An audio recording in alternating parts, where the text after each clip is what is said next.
watching someone else killing it in any area of the journey, while you, regardless of effort and work, still not where you want to be. What's the difference? Well, guess what? Frequency. Just that, just that. Because we were bamboozled to believe that it must and it has to be something big. No, it doesn't. It's just frequency and alignment.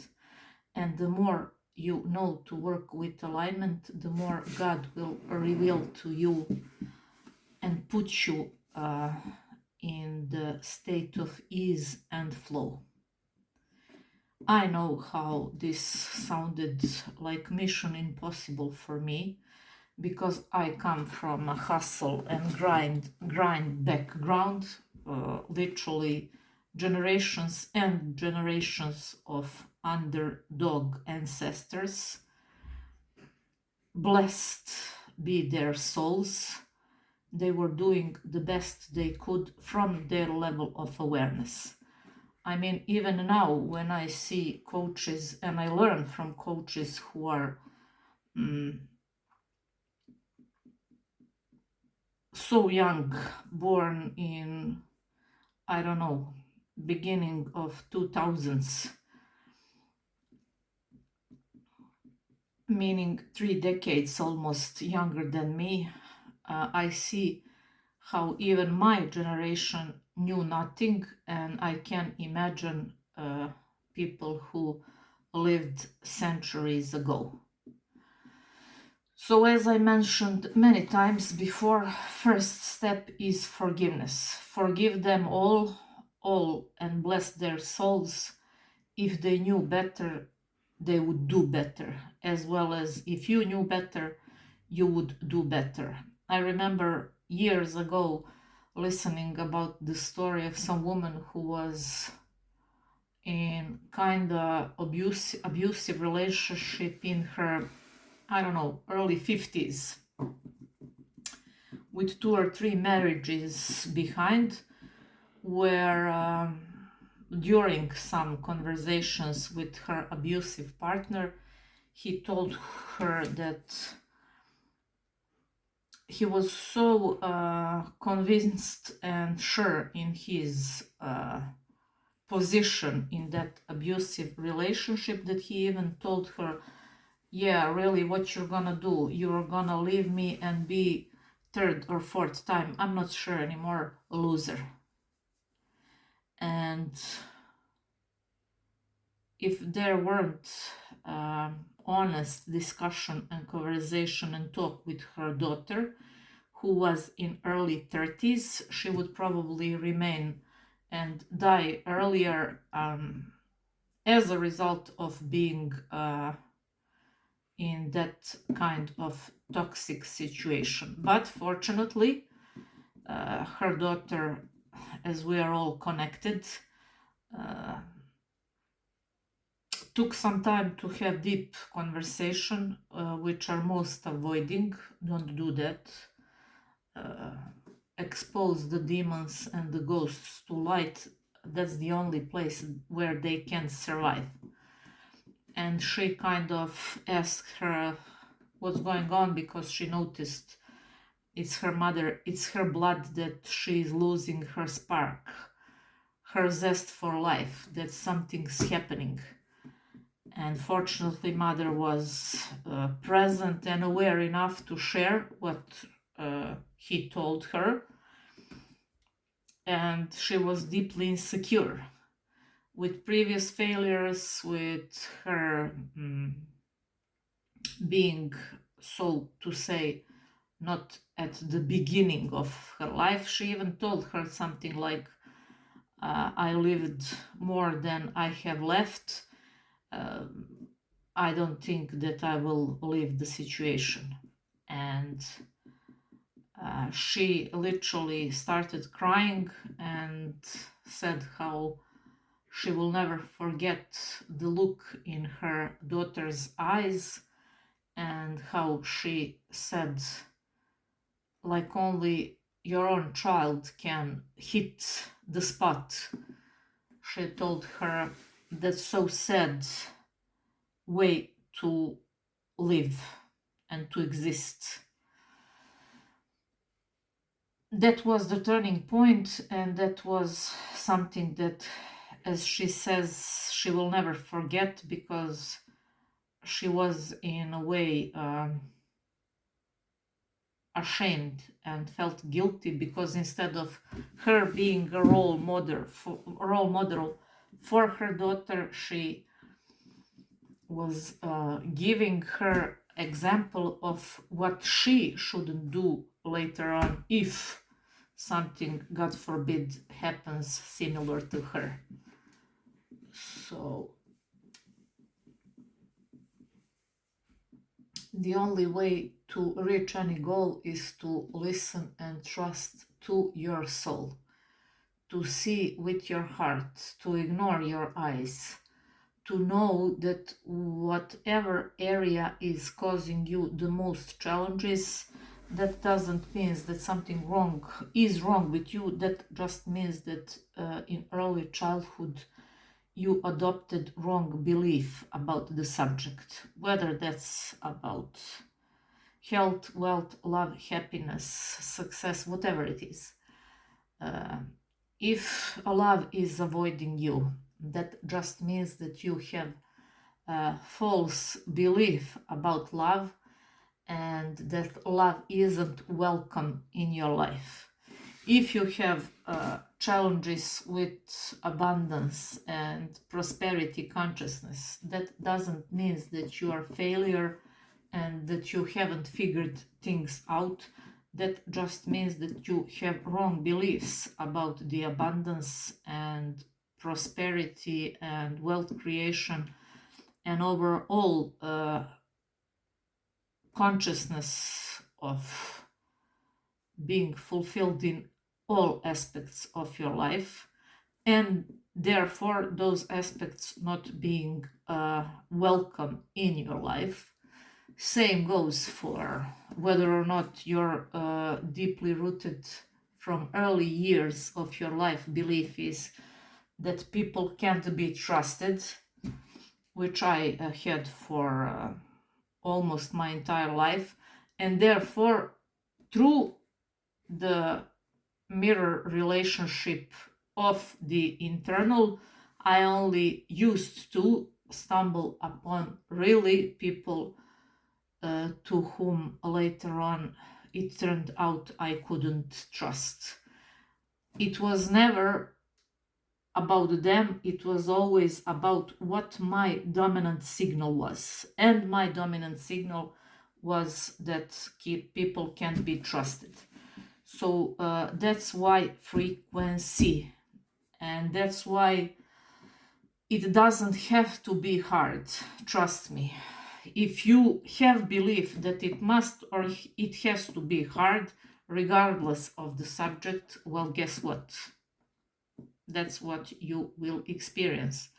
But when you dig deeper and know that it is really about realignment, knowing how to recalibrate yourself, and as the saying goes, consciousness is God's gift to you.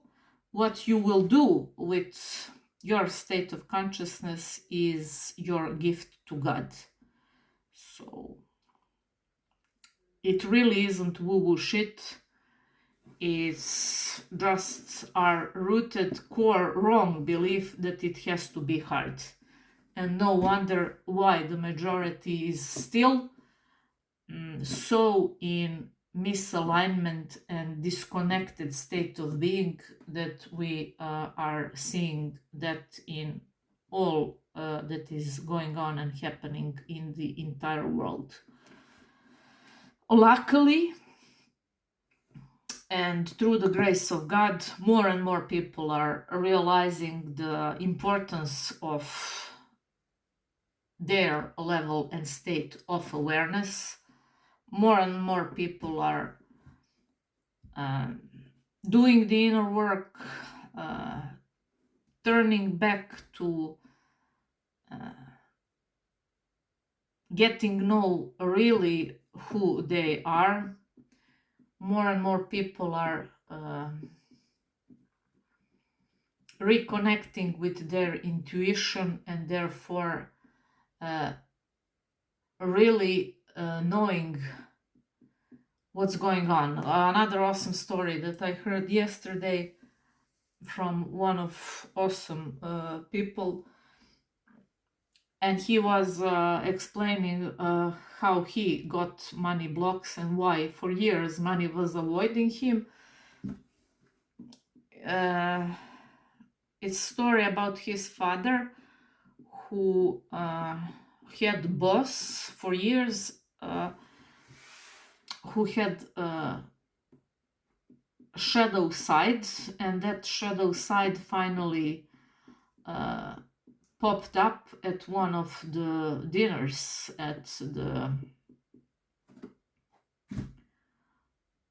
which he was by his boss invited. And it turned out that the boss was attracted to his father, and that he, after the dinner was over, asked him to sleep over, to be with him. And because he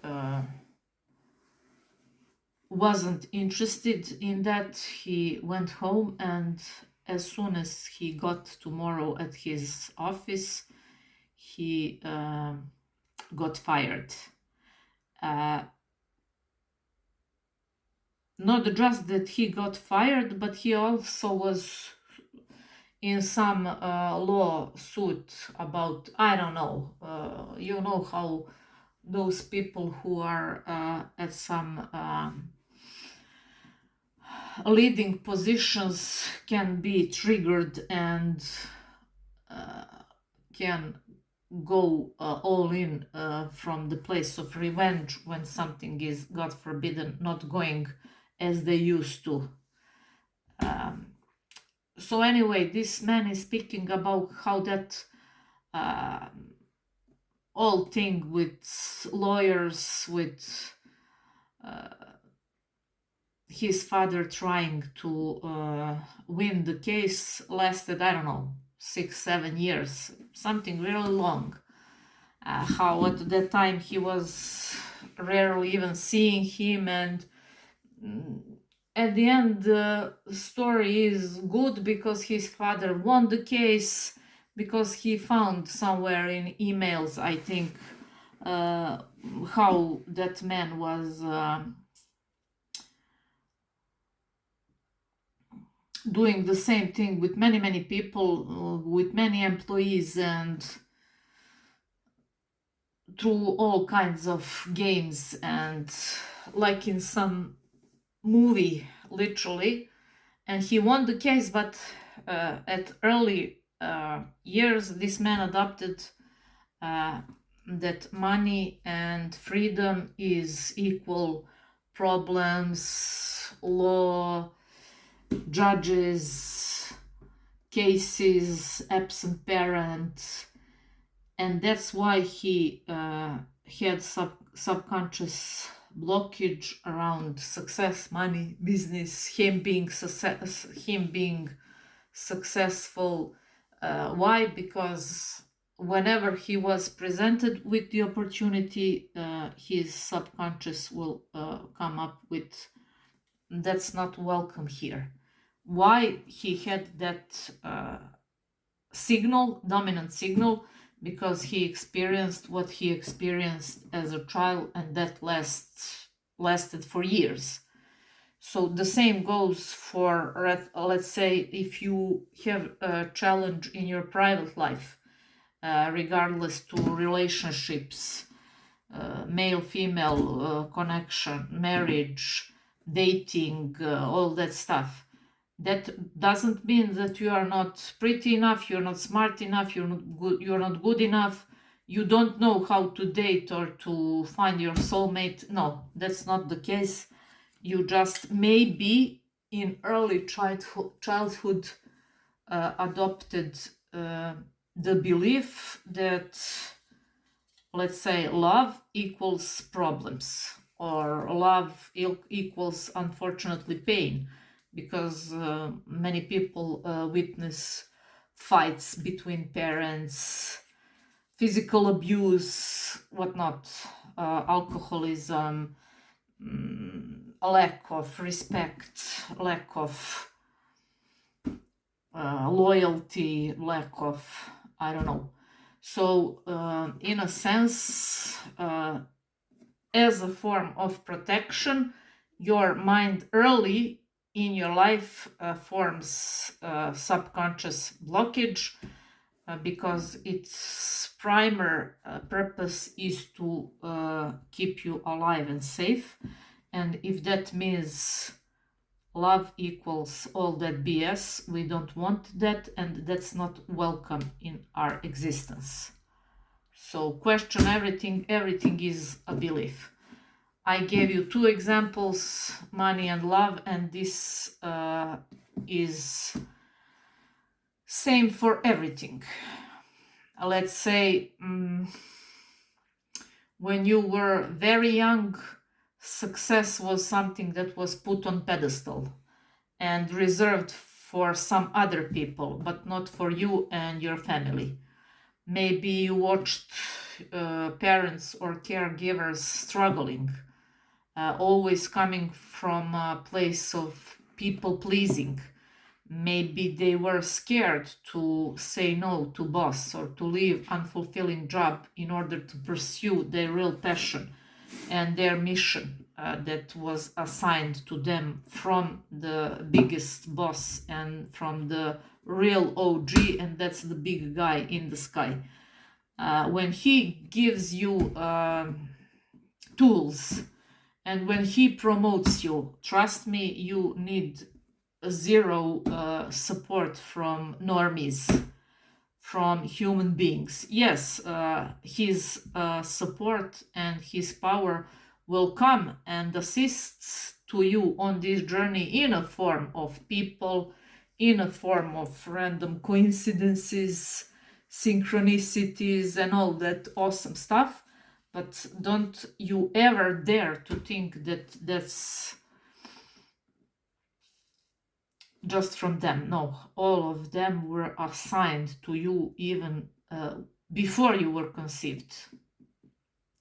As I mentioned many times, God and only God is the only all-seeing eye that knows your journey from the end to the beginning.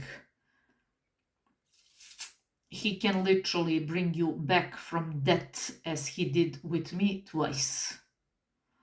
I was blessed and rewarded because he saw the bigger picture. And whenever I have any kind of, not doubt, maybe pondering and wondering whether or not, I just remember that and what he is capable to perform. So do you really think that he can't put me in rooms that I could in my early years only dream about? Do you really think that he can't give me anything that I can imagine? Do you really think that he can place me in a place of unimaginable authority? Do you really think that he is not working through me now? Of course he is. Go back and blessed my soul be at the beginnings. And watch this now. I've been more and more rewarded because I more and more obey. Whenever he says it's time to speak, I leave everything and I speak. That's why sometimes here pop up more than one episode in a day, because I know that something else could emerge in my life and maybe I will not have time to speak. So I want, whenever I feel downloading from above, to have it here. This is just the beginning, because even though it might seem for a long period of time that I didn't knew what I was doing, he always did. I was so done with me, God wasn't. And I'm his tool. Like every brush that is painting now is. Like every person that is now making some awesome music, song, movie, meal. Like every mother that is now with her precious child, like every two souls who God brought together, who are now at their first date, like every owner with his pet who is now walking beside some river or the ocean. When you are alone, you are never alone. You are with every single soul on this planet. When you are alone, you are never alone. You are with God. There is a voice inside you that doesn't use sound or words. Please obey to it.